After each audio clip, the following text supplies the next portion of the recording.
বিসমিল্লাহির রহমানির রহিম।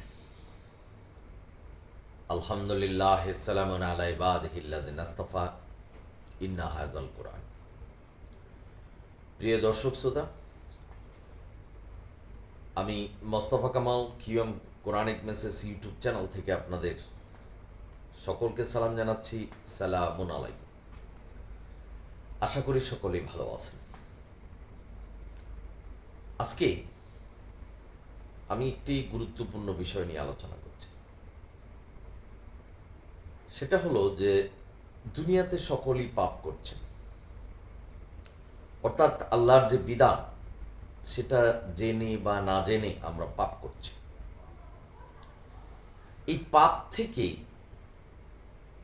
মুক্তি পাওয়ার উপায় বা পাপ দূর করার উপায়, এই বিষয়গুলি আমাদের সকলেরই জানা প্রয়োজন। কোরআন আমাদের বিধান, কোরআন আল্লাহ পূর্ণাঙ্গ করেছেন এখন, এবং সকল কিছু কোরআনে বর্ণনা করেছেন।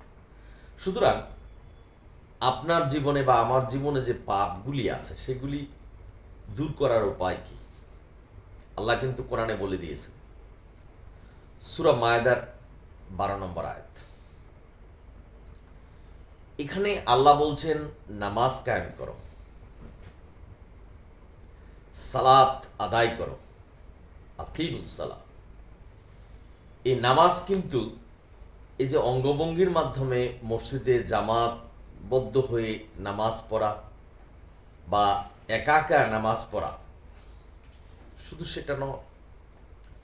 আর একটা কথা মনে রাখবেন, সেটা মসজিদও হোক বা আপনি একা নামাজ পড়েন, সেটা কোরআন ভিত্তিক নামাজ হতে হবে। এই বিষয় নিয়ে আমি বিস্তর আলোচনা করেছি। QM Quranic message YouTube channel দিয়ে সার্চ করলে আপনি সকল ভিডিওগুলি পাবেন। তো এই নামাজ, সালাত শব্দের অর্থ হলো আল্লাহর বিধান, অর্থাৎ আল্লাহ যে নির্দেশনা আমাদের দিয়েছে সেটা ছায়ার মতো অনুসরণ করতে হবে। কোরআনের প্রথম থেকে লাস্ট পর্যন্ত আল্লাহর যে মুহকাম আয়াতগুলি আছে সেগুলি আমাদের পুঙ্খানুপুঙ্খানুরূপে কোরআনের মতো করে মানতে হবে। আল্লাহ যেভাবে নির্দেশনা দিয়েছেন সেভাবে মানতে হবে। এটার নাম হলো নামাজ কায়েম। 2 নম্বর হলো জাকাত হওয়া। আমাদের এই প্রচলিত সমাজে জাকাত দেয়, জাকাত কিন্তু দেওয়া যাবে না। জাকাত হবেন, অর্থাৎ আপনি পবিত্র হবেন। কিভাবে হবেন? জাকাত হওয়া মানে আল্লাহ আপনাকে যে ধন সম্পদ দিয়েছে আল্লাহর বিধান অনুসারে আপনি দান সদকা করবেন। সেটা হলো, অর্থাৎ আপনি নিজেকে পবিত্র করবেন। নিজেকে পবিত্র করতে হলে আল্লাহ নির্দেশনাগুলি মানতে হবে।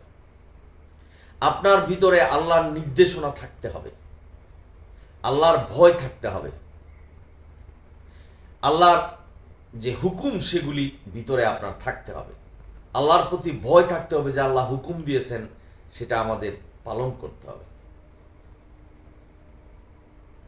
আল্লাহকে যদি ভয় না পান, তার হুকুম যদি আপনার ভিতরে না থাকে, তার হুকুম পালন করার মানসিকতা যদি আপনার না থাকে, আপনি সারা জীবন প্রশান্ত মহাসাগরে গোসল করলেও আপনি পবিত্র হতে পারবেন না। সুতরাং পবিত্র হতে হলে আপনাকে আল্লাহর নির্দেশনা মানতে হবে। সেই কথাই আল্লাহ বলছেন জাকাত হও। আল্লাহ যেভাবে হুকুম বিধান দিয়েছেন, দান সদকা করতে বলছেন, সেরকম করে কোরআনের পথ অনুসারে আপনাকে জাকাত হতে হবে, অর্থাৎ পবিত্র হতে হবে। আশা করি বুঝতে পেরেছেন। আল্লাহ বলছেন একই আয়াতে, সূরা মায়েদার 12 নম্বর আয়াতে, যে আল্লাহর রসুলদেরকে বিশ্বাস করতে হবে। এখানে আল্লাহ জোর করে বললেন কেন যে নবী রসুলদেরকে বিশ্বাস করতে হবে? কারণ নবী রসুলদেরকে আল্লাহ ফলো করতেন। আল্লাহ দেখতেন যে তারা ভুল পথে যাচ্ছে কিনা। যদি যেতেন তাদেরকে বলে দেওয়া হতো, অর্থাৎ আল্লাহর বিধান তাদের কাছে আসতো, ওহি আসতেন। ভুল পথে চলে গেছেন, সংশোধন করতেন। যার জন্য নবী রাসূলরা পবিত্র, তাদের পাপ নেই। এর জন্য আল্লাহ বলছেন যে নবী রাসূলদেরকে বিশ্বাস করো। তারা যে পথ অবলম্বন করেছেন সেটা আল্লাহর পথ। আল্লাহ নিজে বলছেন সেটা আমারই পথ। তাদেরকে দিয়ে তোমাদের পথ নির্দেশনা আমি শিখিয়েছি।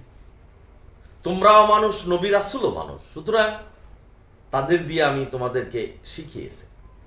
তাদেরকে বিশ্বাস করো, অনুসরণ করো, তারা যা করেছে তাই করো। কিন্তু আজকের সমাজে যারা ওয়াজ করছেন, আমাদের প্রচলিত মোল্লারা নবী রাসূলদেরকে আল্লাহ থেকে পার্থক্য করেছেন। অর্থাৎ আল্লাহর যে বিধান এবং নবী রাসূলদের যে বিধান সেটা এক ছিল। আল্লাহ হলো আল্লাহ, নবী রাসূল হলো মানুষ। কিন্তু আল্লাহর বিধানই নবী রাসূলরা বহন করতেন, পালন করতেন। আমি বলতে চাচ্ছি যে আজকের সমাজের মোল্লারা নবী রাসূলদেরকে আলাদা হুকুমদাতা বানাচ্ছেন। অর্থাৎ আল্লাহ হুকুম দিছেন, নবী রাসূলরা হুকুম দিছেন। ভাই, এরকম যদি বিশ্বাস করে থাকেন তাহলে পথভ্রষ্ট হবেন। আপনার পাপ তো দূর হবেই না, বরং আপনি জাহান্নামী হবেন। সুতরাং আল্লাহ এই কারণেই বলছেন নবী রাসূলদেরকে বিশ্বাস করো। তারা যে পথে ছিলেন এটাই সরল পথ। সুতরাং আমাদের এই প্রচলিত মোল্লাদের অনুসরণ করে নবী রাসূলদের পথকে আলাদা করবেন না, বিধানকে আলাদা করবেন না, হুকুম নীতিকে আলাদা করবেন না। অর্থাৎ নবী রাসূলরা আল্লাহর বিধানই অনুসরণ করেছেন। যার জন্য আল্লাহ বলছেন নবী রাসূলদেরকে বিশ্বাস করো, তাদের অনুসরণ করো। আশা করি বুঝতে পেরেছেন। 4 নম্বর হলো আল্লাহ বলছেন আমাকে ঋণ দাও। আল্লাহকে ঋণ কিভাবে দেবেন? আল্লাহ কিন্তু কারো মুখাপেক্ষী নয়। সূরা ইখলাসে বলছেন আল্লাহর সমতুল্য কেউ নেই, আল্লাহর কোনো কিছু প্রয়োজন নেই, কারো মুখাপেক্ষী আল্লাহ নয়, কারো কোনো কিছুরই আল্লাহর দরকার নয়। এখন আপনার প্রশ্ন থাকতে পারে, তা আল্লাহর এই ইবাদতের দরকার কেন? আমাদের দিয়ে আল্লাহ ইবাদত করাচ্ছেন কেন? আল্লাহ আমাদের দিয়ে ইবাদত করাচ্ছেন না। আল্লাহ একটা বিধান দিয়েছেন যে এই বিধান মতো তোমরা চলো, এটাই আমার কল্যাণ তোমাদের প্রতি। আর এই বিধান যদি তুমি অনুসরণ করো, আমি মহা স্বর্গ তোমাদের জন্য রেখেছি, মহা সুখ তোমাদের জন্য রেখেছি, মহা আনন্দ তোমাদের জন্য রেখেছি। সুতরাং খুব সংক্ষেপে আমি আশা করব বুঝতে পেরেছেন যে আল্লাহর যে বিধান, আল্লাহ যা চেয়েছেন সেটা আল্লাহর জন্য নয়, সেটা আমাদের জন্য। আল্লাহ মুখাপেক্ষী নয়। সুতরাং আল্লাহকে ঋণ দিবেন কিভাবে? আপনার আত্মীয় স্বজন দরিদ্র যারা আছেন তাদেরকে যথাসম্ভব সাহায্য করবেন। তারপর দান সদকা করবেন। দেখেন, আপনাকে ধনী বানাইছেন যে আল্লাহ, একটা রাস্তার ভিক্ষুক ওনাকে আল্লাহ বানাইছেন, এবং এই ভিক্ষুকের যে অন্ন সেটা আল্লাহ দিচ্ছেন, কোটিপতির অন্ন আল্লাহ দিচ্ছেন। কেন তৈরি করছেন? আল্লাহ কোরআনে বলে দিয়েছেন যে আমি কারো কাছ থেকে ধন সম্পদ নিয়ে পরীক্ষা করি, কাউকে ধন সম্পদ দিয়ে পরীক্ষা করি। সুতরাং আল্লাহ বলছেন তোমরা দান সদকা করো। এতিম যারা আছে, দরিদ্র যারা আছে, মুসাফির যারা আছে তাদেরকে সাহায্য করো। তাহলে আমার কাছে তোমরা ঋণী, আমি তোমাদের কাছে ঋণী। অর্থাৎ এই যে ঋণ, এটা আল্লাহ সেই হাসরের দিন আপনাকে দিবে, আমাকে দিবে। সেই মহাসুখে স্বর্গ আল্লাহ আমাদেরকে দান করবেন। সুতরাং আপনি আল্লাহর হুকুম পালন করলেন, আল্লাহর নির্দেশনা পালন করলেন, তাহলে আল্লাহকে ঋণ দেওয়া হলো। এই ঋণ আল্লাহ আমাদেরকে পরিশোধ করবে সেই হাসরের দিন। আল্লাহর কিন্তু কোনো কিছু প্রয়োজন নেই আমাদের জন্য, সব আমাদের জন্য। কারণ আল্লাহ এমন জান্নাত সৃষ্টি করে রেখেছেন যেটা কল্পনা আমরা এই দুনিয়াতে বসে করতে পারিনি। যতটুকু কোরআনে বলছেন এতটুকুই আমাদের জানতে হবে, এতটুকুই আমরা জানি। সুতরাং আল্লাহকে ঋণ দেওয়া মানে দরিদ্রকে সাহায্য করা, এতিমকে সাহায্য করা। আমরা যদি দান সদকা করি সেটাকে আল্লাহকে দেওয়া হলো, কিন্তু মূলত দেখেন আমরা কিন্তু আরেকটা মানুষকে দিলাম, আল্লাহকে ঋণ দিলাম আমরা। আশা করি বুঝতে পেরেছেন। সকলেই ভালো থাকুন। সুতরাং আমাদের জীবনের যে পাপ, এটা দূর করতে হলে আপনারা সূরা মায়েদার 12 নম্বর আয়াতটা পড়বেন, সকল কিছু বুঝতে পারবেন, আপনি নিজেও বুঝতে পারবেন। কোরআন কিন্তু অতি সহজ। আমাদের মোল্লারা যে বলেন যে কোরআন পড়তে হাদিসের সাহায্য লাগবে, গ্রামার পড়তে হবে, গ্রামার না জানলে আপনি কোরআন পড়বেন কেন? আমাদের জন্য তো এখন আল্লাহ সহজ করে দিয়েছেন, আমাদের ভাষায় কোরআন অনুবাদ করা হয়েছে। সুতরাং পড়বেন, এবং যারা কোরআনের কথা বলে তাদের কথাগুলি শুনবেন। লক্ষ্য রাখবেন যে শুধু কোরআনের কথা যারা বলে, অনেকে আছে মিশ্রণ করেছে, কোরআনের আয়াত থেকে দূরে যে তাদের মন গড়া কথা বলছে।